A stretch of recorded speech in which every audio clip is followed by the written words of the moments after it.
Senator Paul, you're recognized for your questions. Do you think the Steele dossier included Russian disinformation? Senator, that's not a question that I'm equipped to answer. It was in the public news. It was you may have heard of it, the Mueller investigation. It was a $32 million investigation that went over a couple of years. Horowitz was an investigator general, and he looked at the FBI's activity in the beginning of this. And what the FBI concluded was that there were FBI agents throughout this period of time who concluded that, yes, the dossier was full of Russian disinformation.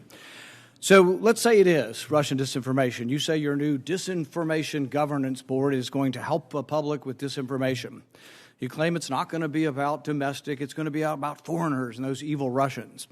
So here's my question. The FBI concludes that the Steele dossier was full of Russian disinformation. CNN propagated this disinformation gladly for years and years. The difference, I guess, between your opinion and our opinion is that as despicable as it is that CNN propagated this disinformation, I wouldn't shut them down. I wouldn't lecture them. I wouldn't put it on a government website that CNN's wrong for propagating disinformation. The problem you have is you're not even willing to admit, we can't even have an agreement on what the FBI said was disinformation. How do you propose that you're going to have an office of disinformation governance if you see the problem in even determining what is disinformation? Oh, Senator, because our work is not focused on disinformation writ large. Where we, the Department of Homeland Security, become involved is when there's a connectivity between disinformation and threats to the security of the homeland. Well, that's what the Russians might be considered that. You mentioned the Russians the other day when you tried to pivot away from this being about censorship.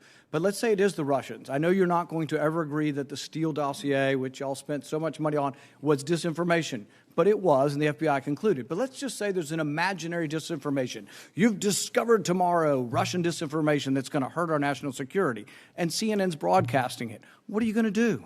Senator, let me... You're going to tell Putin, you shouldn't do this. Senator, what are you going to do? Senator, let me explain what we do in the Department of Homeland Security with respect to disinformation, and frankly, what we've been doing for nearly 10 years across different administrations. The cartels propagate disinformation that Title 42 does not apply to a particular community of migrants from a particular country. How are they propagating this? If I may, through social media. And what we do through U.S. Customs and Border Protection is actually communicate via social media and other channels that is false, that we do apply Title 42. So let's say there's Russian disinformation as well. Are you going to take to social media and broadcast that people are broadcasting something incorrect about what do you think is Russian disinformation? Senator, let me emphasize... Well, you said the other day Russians, and now you're saying not so much the Russians, you're saying the cartels. No, I'm not.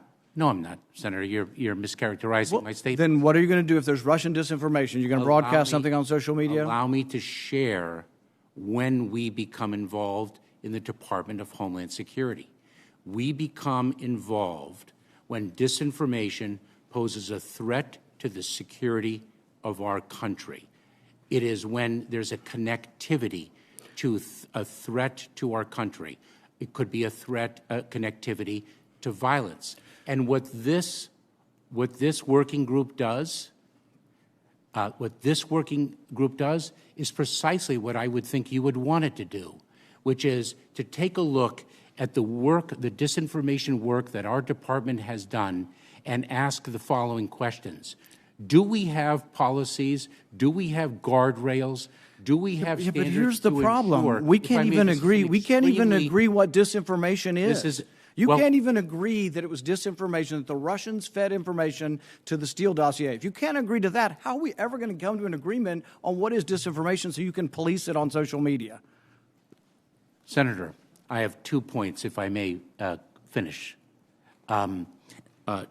Number one, that what this working group does, because it's not an office, what this working group does is ensure that there are guardrails, definitions, standards to make sure that the free speech rights, the civil rights, civil liberties, and privacy rights of individuals So are do you not think impinged. do you think Number COVID one. do you think And number COVID do you think two, COVID if I may, do you think COVID disinformation threatens our national security? and number two, if I may, Senator, and number two, is it your proposition that when the cartels spread disinformation with respect to our immigration policies to try to lure vulnerable migrants to our border illegally? I think you've that got we no should not idea take what action? disinformation is, and I don't think the government's capable of it. Do you know who the greatest propagator of disinformation in the history of the world is? The U.S. government. Are you familiar with McNamara, the Pentagon Papers? Are you familiar with George W. Bush and the weapons of mass destruction? Are you familiar with Iran-Contra? I mean, think of all the debates and disputes we've had over the last 50 years in our country. We work them out by debating them. We don't work them out by the government being the arbiter. I don't want you guardrails. I want you to have nothing to do with speech. You think we can't determine, speech by traffickers is disinformation? You think the American people are so stupid they need you to tell them what the truth is? You can't even admit what the truth is with the Steele dossier. I don't trust government to figure out what the truth is. Government is largely disseminating disinformation. So I do have a question, and here's the question. So the Russians, maybe some cartels. What about COVID disinformation? Is that in your bailiwick for your disinformation governance board? Senator, you would have to give me the details with. Okay, here. I've said a million times. I've said a million times that cloth masks don't work. YouTube takes me down. They're a private company. I can have that beef with them. What about you? You going to look at that? I often say that natural immunity from having had the infection is equal to the vaccine or better. You going to take that down? Well, first of all, Those are very specific. Senator, first of all, it's not for us to take it down. And second of all, Are you going to put information out there are, saying that I'm spreading disinformation? Senator, we are not the public health experts to make those determinations. So public health won't be part of the disinformation governance board. No COVID disinformation. Yes or no? Senator? Yes or no? Is public health going to be part of your censorship group? If somebody, allow me, because you're presenting hypotheticals that are vague, ambiguous. I just gave you a very specific one on cloth masks. I gave you a very specific one on immunity from previous infection. I answered your question, but let me answer the last question that you posed.